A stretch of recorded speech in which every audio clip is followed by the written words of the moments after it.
Outro olhar. A apresentação Kleber Benvenu.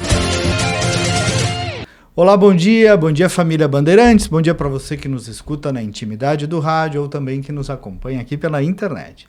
No mundo de muitas mudanças, uma empresa precisa entender suas lideranças e sua cultura, ou seja, no que acredita, no que não acredita, o que aceita, o que não tolera, a visão de mundo, porque sim, empresas também são pessoas. Então, como identificar e proteger essa cultura?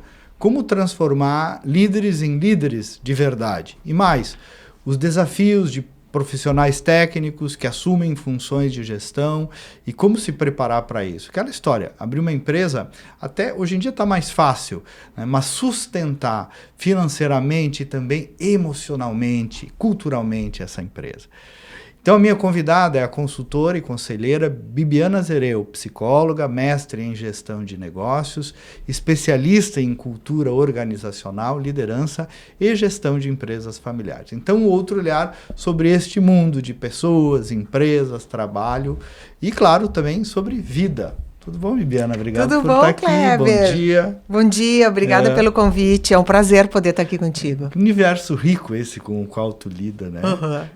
Trabalho, vida, emoções, tudo isso, né? Carreira, negócio, tudo isso junto. É a vida, né? Resultado, qualidade de vida, o tal do velho e bom equilíbrio, né? Sim. Eu queria saber, né, eu falei ali um pouco na abertura, né? Muita coisa mudou, tudo mudando ao mesmo tempo, mas eu digo também, algumas coisas mudaram, né? Qual é o perfil, Bibiana, hoje do líder, assim, que está se aspirando para uma empresa ser sustentável? Mudou muito, né? Algumas coisas mudaram bastante. Antes era esperado que os líderes, os gestores, eles tivessem um posicionamento mais firme, mais diretivo, sem abertura para questionamentos, manda quem pode, obedece quem precisa. Algumas empresas mantêm esta cultura. Mais hierárquica. Mais hierárquica, mais rígida. As empresas que estão crescendo e que estão abertas para esse novo mundo, eles estão buscando lideranças que se aproximam mais das pessoas, né? E essa questão de manda quem pode, obedece quem precisa, ela está caindo por terra, porque essa nova geração não aceita mais isso. Não aceita. O mundo está cheio de oportunidades, né? Cheio. Vira para o lado e busca uma outra oportunidade, né? Eu costumo dizer que emprego está sendo extinto, mas trabalho não. Trabalho tem muito. Perfeito. Então, até o formato de trabalho, pessoas assim que querem assumir liderança, tem que ter esse olhar, mas por uma surpresa, a juventude que está entrando no mercado de trabalho dentro das empresas está optando em não assumir cargo de gestão. Estão abrindo mão disso. Porque não quer ter Porque não querem. Porque não quer. Quer ter mais liberdade. Isso até era uma das coisas que eu tinha separado aqui no roteiro para te perguntar, Bibiana, né? Porque às vezes a gente, aspas, obriga alguém a ser líder ou exercer cargo de gestão ou a ser empreendedor. Eu também vejo agora assim uma panaceia, abra sua empresa. Eu tenho empresa, né? Mas vejo claramente que tem gente que não seria infeliz, se daria muito mal em abrir uma empresa. Então, isso também é um pouco de vocação, de encontrar se é isso mesmo. Às vezes a pessoa pode não querer e mesmo assim se dá muito bem, né? É muito romantizado hoje em dia, né? O empreendedorismo, o ser líder ou ser um executivo. Sempre foi muito romantizado. O que nunca se falou é o preço que a pessoa paga para isso. Então, um executivo, muitas vezes, quando eu entro para fazer meus projetos, enfim, e tenho a oportunidade de falar sobre carreira, o que é o significado de sucesso para ti? E o que tu está pronto para pagar, né? Qual é o pedágio que tu quer pagar? Então, para ser um executivo, né, eu dou aula em MBA, e aí tem executivos, gestores, e muitos nunca pararam para pensar no pedágio que eles estão pagando. Uma vez eu falando com um diretor de uma grande empresa aqui no Brasil, ele olhou para mim, depois de voltar de uma viagem, de morar um tempo fora no exterior, e ele olhou para mim e disse assim, na minha casa, o cachorro manda mais que eu. Mas ele não me falou isso de brincadeira. Ele falou triste. Ele disse, se eu soubesse... E na empresa ele devia ser um chefão, mas... Chefão, grandão, né? E nunca ninguém me perguntou. Eu disse, bom, nem tu parou para pensar nisso, porque isso não é papel da empresa, né? Esse é o papel da gente olhar para a nossa vida, para a nossa carreira, entender qual é o significado de sucesso que eu quero e o que eu quero para mim. Eu tô a fim de pagar isso ou não? Tem um filósofo que dizia, né, o Gonzaga, sobre o nome dele, me esqueci o nome dele, que há uma falsa ideia de, no caso, felicidade, ou seja, sucesso, digamos assim, está necessariamente ligada ao sucesso na carreira. Às vezes o sucesso pode ser, sou um bom funcionário, organizei a minha vida de modo a ter sucesso com tranquilidade, com... Isso. E é porque cada vez mais a carreira da gente, ela é vinculada à nossa vida. Antes de existir celular, e-mail, internet, as pessoas paravam de trabalhar na sexta-feira, iam para casa e voltavam a trabalhar na segunda, com salvas exceções do modelo de carreira. Hoje em dia, não. Hoje em dia, a gente... Assim. E aí, a rede social, e aí está ocupando rede social, e aí a gente está olhando o WhatsApp de noite, recebe e-mail. Então, a nossa vida está misturada. No trabalho também, porque eu também estou resolvendo coisas da minha casa, né? Ou da minha vida privada, porque eu olhei na rede social, porque eu recebi o e-mail, porque eu recebi o WhatsApp. Então, hoje em dia está muito misturado. E quando a gente olha para isso, a gente precisa entender o que eu quero para mim. Perfeito. Né? Ter uma empresa, ter um negócio, ter funcionários. Isso que eu falei um pouco na abertura, Bibiana, de profissionais técnicos que ascendem a cargos de liderança, né? Onde costumam errar, onde pode acertar, como é que é esse processo de se tornar um gestor? Primeiro eu tenho que identificar se eu quero abrir mão da parte técnica para ir para a gestão, porque daí o que é esperado de mim como gestor é outra coisa. Não é mais ser o excelente técnico. O que a grande maioria das empresas faz? Olha, o meu melhor técnico vai subir para a posição de gestor como prêmio, né? E aí, quando essa pessoa vai para uma nova posição como prêmio, ela precisa abrir mão daquilo. Só que como ela não conhece o que é esperado daquela cadeira, o que a gente faz como ser humano? Quando a situação é difícil, eu volto para a zona onde eu sei resolver. Então, quando a situação fica difícil no papel de gestão, o que eu faço? Eu volto para onde eu sei resolver, que é a parte técnica. Então, eu perco meu melhor técnico e ganho um péssimo gestor. Então, a empresa precisa parar e pensar e conversar. Teve uma vez que eu fiz eu estava fazendo um processo de estruturação de liderança numa empresa e eu fui avaliar um gerente e ele olhou para mim, era interior de Santa Catarina, ele olhou para mim e disse assim, eu vou pedir demissão, eu já pedi uma vez, não aceitaram, eu vou pedir de novo. E eu fui entender o porquê. Ele disse, olha, sabe aquelas pessoas que estavam sentadas ali no corredor quando a gente voltou do almoço?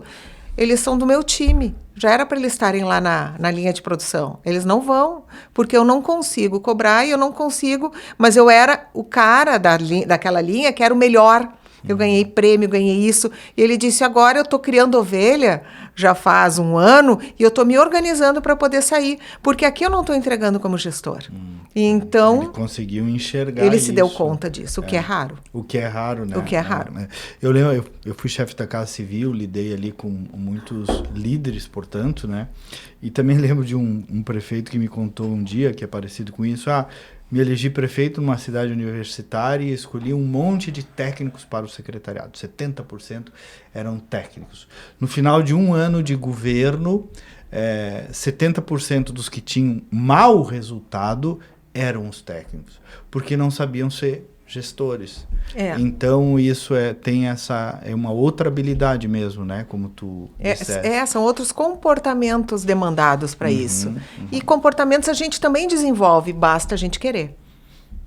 É um desenvolvimento. É isso que eu ia te perguntar, né? Tu tá dizendo aí, ou seja, o que é essa habilidade de gestão, Bibiana, hoje? Como é que é essa balança, né? Como é que aprender gestão sendo técnico? Cara, eu quero. O que é isso? Quais são os principais... A faculdade não nos ensina, né? Jamais. Nada. Não tem essa disciplina, né?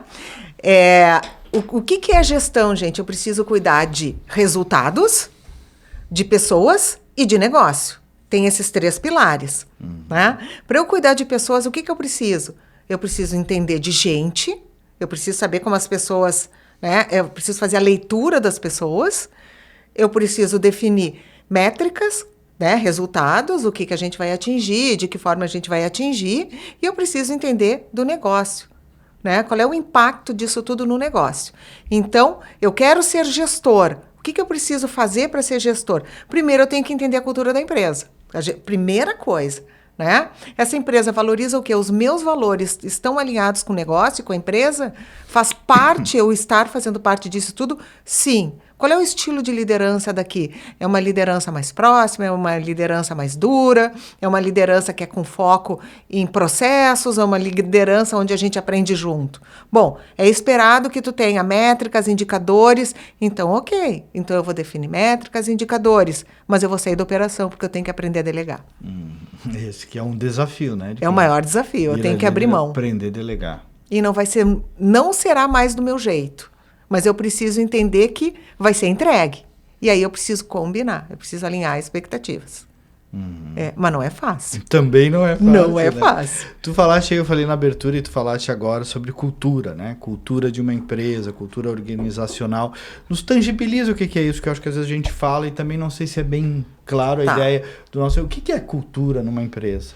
Cultura é como a banda toca. Isso é cultura. Perfeito. Né? É aquilo que tu vai dizer pro teu melhor amigo quando ele vem trabalhar na empresa. Olha, aqui funciona assim. Né? Não é o que está na parede. Escrito lá, missão, não é o que valor, não é isso. Né? E não é aquilo que se fala. Fala para todo mundo. É como a banda toca. É como a banda toca. Na realidade. Olha, aqui, se tu fizer desse jeito, não vai ser bem visto. Mas se tu fizer isso, vai ser legal, tu vai crescer. Isso é cultura. Né? E toda empresa tem a sua. Toda, não existe não ter. Né? Pessoa, é jurídica, mas também é uma pessoa, né? Uma empresa tem a sua... Tem o seu jeito de funcionar. Então, assim, esses dias eu li cultura forte ou cultura fraca. Não existe cultura forte ou cultura fraca. Tudo é cultura. Tudo é cultura. Então, se a cultura não é... as pessoas não conseguem tangibilizar, já é a cultura. Né? É uma cultura que a gente não consegue tangibilizar. E o que eu quero fazer com isso? Bom, eu quero uma cultura mais concreta, eu quero uma... Né? Então, como é que a gente vai fazer com que isso aconteça? Mas toda empresa tem cultura. E agora eu te pergunto aí como empresário, empreendedor, né? Quanto que uma empresa consegue dirigir, fazer baixar essa cultura, que também é um processo, né? Ou só deixar fluir, ou é pelo exemplo? Como é que tu abastece isso? Sim, a gente consegue cascatear. Cascatear. É possível a gente cascatear, desde que o alinhamento entre a cúpula, o board, né, funcione e e as pessoas consigam enxergar que existe uma uniformidade naquelas pessoas. Uma coerência. Tá? E aí, como é que a gente faz? Deixa claro quais são os comportamentos esperados,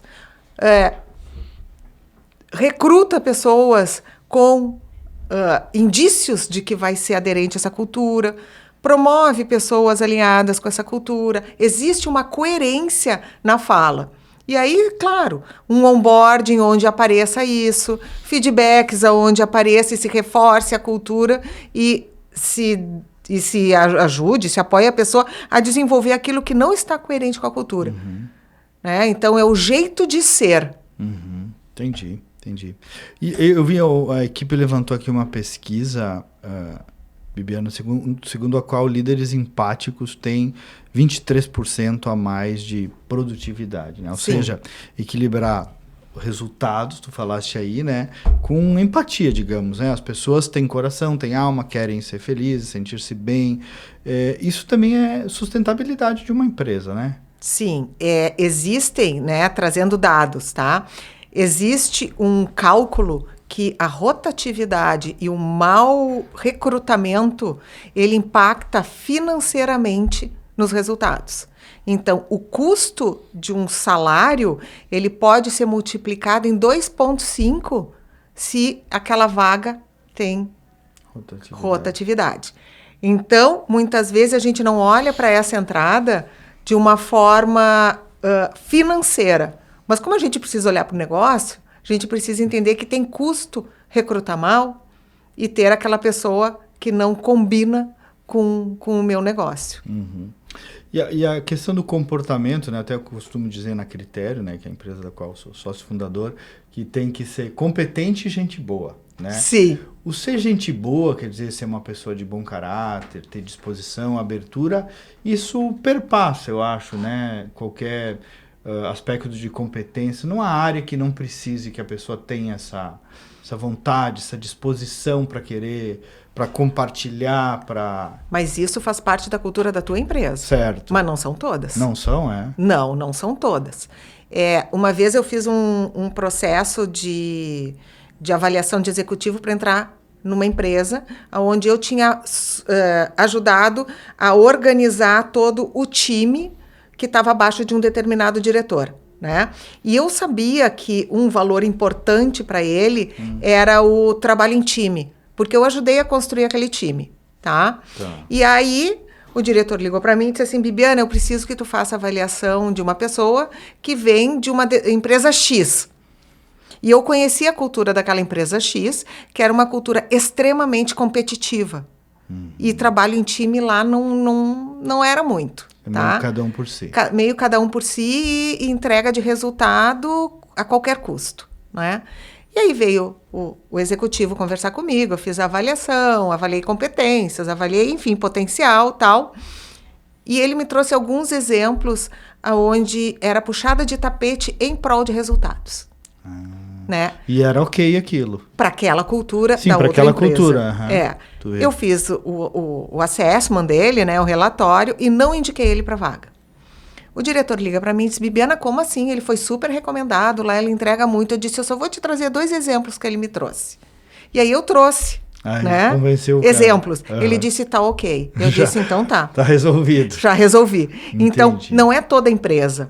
Por isso que os valores têm que estar muito claro quem eu quero aqui dentro.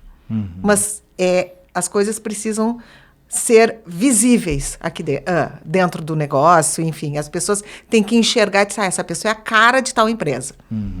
E certamente tem um desafio aí, e aí de novo, eu vivo até a Critério tem 14 anos, né? Tem um desafio aí de quando a gente, da tal das dores do crescimento, né? Quando a gente é uma pequena empresa e vai cuidando assim, quase como um filho pequeno mesmo, e quando começa a crescer em tamanho, faturamento, quantidade de pessoas, manter ou preservar ou adaptar uma cultura, né? É um desafio isso, né, Bibiana? É um desafio, por isso que a gente precisa estar sempre de olho nisso. Então, reforçar os valores, isso vai na contratação, vai no desenvolvimento, vai no feedback, mas continuamente, porque os fundadores não vão estar sempre na ponta. E quando vai alguém do nosso time, da nossa empresa, atender os nossos clientes, ele precisa olhar para aquela pessoa e vai dizer: essa pessoa tem a identidade da empresa que eu contratei. Esta é a forma. Então, é trabalho contínuo, não é fiz uma vez e deu. Não é uma aplicaçãozinha só, é não, permanente. É né? continuamente. Permanente. E tu falaste também que eu achei interessante, né, o equilíbrio, né, que faz parte de um gestor, mas dos resultados com a saúde mental mesmo, né? Não deixar bugar, né? As pessoas bugarem, né? Sim. Também é um desafio permanente. Permanente, porque nos últimos anos a gente vem ouvindo falar muito em burnout, né? Então as pessoas estão adoecendo e estão adoecendo. Tem o que é da empresa, mas tem o que é da pessoa. Sim, que ela carrega do mundo. Que ela carrega o mundo, ela não abre espaço, ela não coloca limites. E carrega da sua vida privada também, as cargas todas. É um modo de funcionar, né? E eu, dentro da empresa, estou escolhendo estar ali. Então, eu estou no jogo. E eu costumo dizer que a gente está onde a gente se colocou. As nossas escolhas e não escolhas nos trazem até onde a gente está. Ninguém é responsável por isso. Tem o que é da empresa, mas eu preciso primeiro olhar para mim. Ô, Bibiana, tem um cliente meu, Márcio Coelho, nosso, né, CEO da Brivia, e um dia ele me falou, nunca mais me esqueci: Kleber, todos nós temos muitas incompetências e poucas competências. Ou seja, o que tu sabe fazer bem são poucas coisas. A maioria das coisas a gente não sabe fazer bem. E aqui eu vejo, né, e vejo pela minha experiência, um desafio também de alocar as pessoas embaixo do que elas são competentes. Porque às vezes a gente insiste, tipo, esse não tem perfil de gestor, esse não é bom videomaker, ou não é bom redator, né? É um desafio da pessoa e do gestor saber encontrar as competências, né? E isso é importante, mas isso precisa de uma conversa com a pessoa. Porque às vezes a pessoa pode dizer o seguinte, mas eu quero me desenvolver nisto, né? E o gestor precisa entrar e dizer, olha, mas eu espero que tu desempenhe X. Tu consegue em tanto tempo? Pode entrar no alinhamento e no alinhamento de expectativas. É que nem peixe subir árvore, né? Macaco nadar. Não vai dar. Né? Ele até faz, mas não é a mesma coisa. Vai dar então ruim. Isso a gente vai dar ruim, né? Então a gente precisa ter clareza do que a gente quer.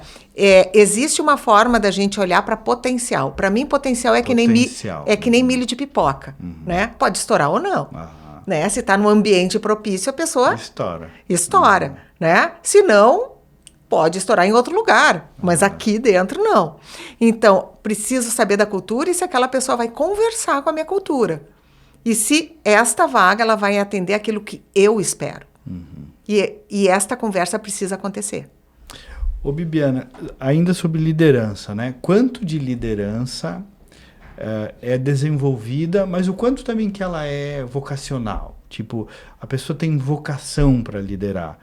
É isso ou não é mesmo só desenvolvimento? Quanto Olha, é esse? Existe mais de 100 teorias sobre isso. Tá? Não existe uma resposta única. Certo. Né? Eu costumo dizer, se tu vai numa escolinha, numa creche, tu já vê o chefe da gangue. Né? Na hora. Na hora. Não necessariamente essa pessoa vai exercer uma liderança bacana, saudável. Certo. E vai desenvolver as pessoas. Porque o que é a liderança? É a tua capacidade de inspirar e fazer com que aquelas pessoas façam e entreguem aquele resultado que tu espera. A forma como tu vai fazer isso, existem várias ferramentas que avaliam a personalidade, né? E aí diz assim, o DISC, que é uma ferramenta. Tem que ter o D alto, que é o dominante alto. Nem sempre quem tem o dominante alto vai ser um bom líder. Ou vai ser uma liderança, e tem gente que tem o D baixo, mas vai ser uma excelente liderança. Então, assim... Por um outro tipo de... Por outra forma, pode ser uma liderança técnica que desenvolve as pessoas e traz para perto, mas não assume a frente de algumas coisas. Então, depende do que tu quer para qual lugar. Perfeito. Muito interessante isso. E eu que tu falaste aí um pouquinho da geração V. Existe mesmo? O que é isso? Como é que se comporta essa geração que está esse vindo? novo jovem, existe isso mesmo? Cada geração, é uma geração. Representa o contexto de como está o mundo. Né? O que está acontecendo? Nós não somos nativos digitais. Essa geração mais jovem é nativo digital. Eles nasceram com o celular fazendo parte da extensão do corpo. Né? E o que isso faz? Com que eles queiram respostas rápidas. Nós também já somos assim, mas eles faz parte já nasceram assim. Então é o tempo do WhatsApp. Não usam mais e-mail. Nós, né, a minha geração é a X, usa pouco e-mail, mas usa. Essa geração mais jovem, eu tenho filhos de 27, 25, não usam e-mail. Tem, mas não usam. O que eles usam? Usam o WhatsApp, mandam um arquivo e trabalham por ali. Então, o olhar à vida também é rápido. Então, muitos entram pela porta da empresa já querendo ser gestor, mas não sabem o preço que vão pagar por isso. Não existe hierarquia. Eles batem na porta do CEO para falar de coisas normais da vida. A geração mais antiga agendava para poder falar com o CEO. Esse aqui já sai falando, porque não existe mais hierarquia no mundo virtual. Então, isso está representando nisso. Muitos não querem adquirir patrimônio, querem qualidade de vida. Então, não se apegam muito a locais. E coisas. E coisas, mas também quem construiu o patrimônio foram os pais, que estão dando estabilidade para eles. Não perceberam o risco desse sonho, dessa aspiração. Então, é uma geração que ela está entrando diferente no mercado de trabalho. E tem, imagino eu, Bibiana, como tem na minha área, em qualquer área, na tua também, tem um pouquinho de modinha, às vezes eu vejo nos RHs, nas empresas, né? Tem. Porque, surfando todo mundo, vamos nessa modinha, e às vezes nem sempre é assim, né? Não. Às vezes a gente erra por entrar nas modinhas, né? Isso. Tem muita empresa que entra na modinha porque quer ser instagramável. Né? Isso aí. E instagramável. Politicamente correta. É politicamente correta, e a gente sabe que tem uns movimentos que estão regredindo, né? Porque foram para um extremo. Demais. Né? Então, assim... Movimento de consumo também, que às vezes começa a rejeitar tudo. a marca. E fazer cancelamento. Então, é modinha. Né? Então, assim, quando a empresa tem os valores muito consolidados, a cultura muito bem definida, dificilmente entra em modinha. Eu percebi a experiência, claro, a gente conta as experiências que viveu, né? Também na Critério, quando o mercado todo da comunicação fazia um caminho pela juniorização das redações e tal, a gente fez uma aposta ali, e perdoa o ouvinte hoje por estar falando, enfim, da minha experiência, mas é o caso. Sim. A gente fez uma aposta por um consultor mais sênior, que na comunicação, 35 por aí, média de idade, 38, já é sênior. E parecia até estranho, e ok, deu certo, né? Então, é isso, às vezes a moda nos embaralha, né? Se é só modinha, né? Quando é só modinha, né? E assim, quando é que a gente entra na moda, né? Muitas vezes, quando a gente não tem certeza daquilo que a gente quer. E aí é fácil. Aí a cultura fraca, enfim. É a cultura frágil. Né? Então, assim, já dizia o gato da Alice, se eu não sei para onde eu vou, qualquer caminho serve. Né? Então, eu preciso saber qual é a estratégia do meu negócio, se faz sentido com a minha estratégia, o que é possível dentro de curto, médio e longo prazo. Ok, quero sustentar isso, mesmo que não dê um retorno tão rápido. Então, assim, eu como empresa, eu preciso saber muito bem onde eu estou e para onde eu quero ir. Legal. Bibiana, o pós-pandemia mudou muita coisa mesmo? Mudou. Tipo? Mudou. A parte do home office. Né? Muitas pessoas pegaram o gostinho do home office e estão com dificuldade de voltar. Então, algumas vagas que são abertas nas empresas não abrem, algumas empresas não estão abrindo mão disso, de ser presencial, e tem muita gente que não se candidata para essas vagas. E algumas empresas refluíram, até eu vejo mesmo na nossa área, tecnologia, agora é só home office é uma maravilha, muitas refluíram para o presencial também, as empresas. Porque faz parte. Porque o que acontece quando eu estou na empresa? Né? Eu estou assimilando aquela cultura. Eu estou conversando com as pessoas, eu estou quebrando silos, eu estou fazendo networking, eu estou aprendendo no cafezinho. Quando eu estou em casa, não. E a sobrecarga em casa entra e sai de reunião sem intervalo de caminhar. Então, mudou, mas a tendência é a gente buscar um equilíbrio. Amém. Amém, também acho amém. Mas, enfim, Bibiana, indo para o final, né? Tu como psicóloga também, dá para trabalhar e ser feliz, né? Enxergar o trabalho como parte e não o todo, que tu falaste, tem gente que bota os depósitos de esperança só no trabalho, mas dá para trazer o trabalho como um elemento de uma vida feliz e equilibrada, né? Dá, e às vezes as pessoas... Aquela coisa de não achar a segunda-feira tão ruim assim e tal, né? Não, mas para isso eu tenho que saber o que eu gosto de fazer. E nem sempre eu vou fazer o que eu gosto, porque trabalho não é isso também, né? Isso. Tem a parte ruim do trabalho, mas tem que ter a parte boa, e eu tenho que entender que o trabalho não vai suprir tudo na minha vida. Perfeitamente. Eu tenho que ter relações sociais, eu tenho que ter uma vida familiar, conjugal satisfatória, eu tenho que ter hobbies.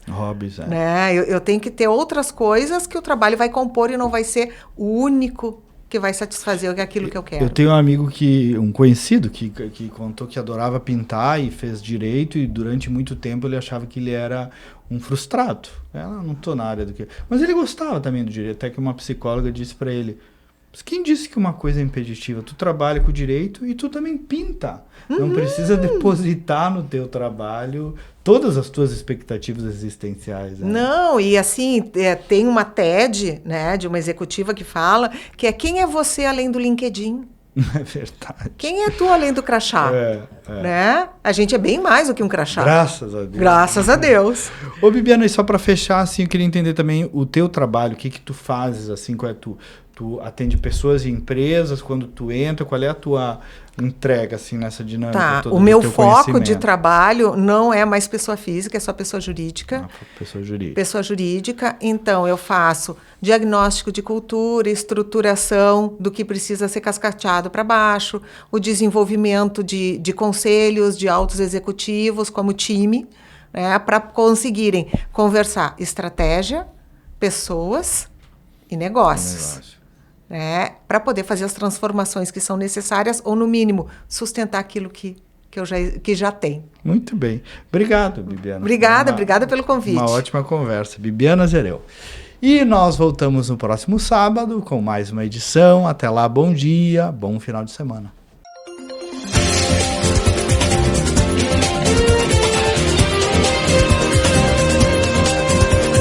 Outro olhar. A apresentação Kleber Benvenu.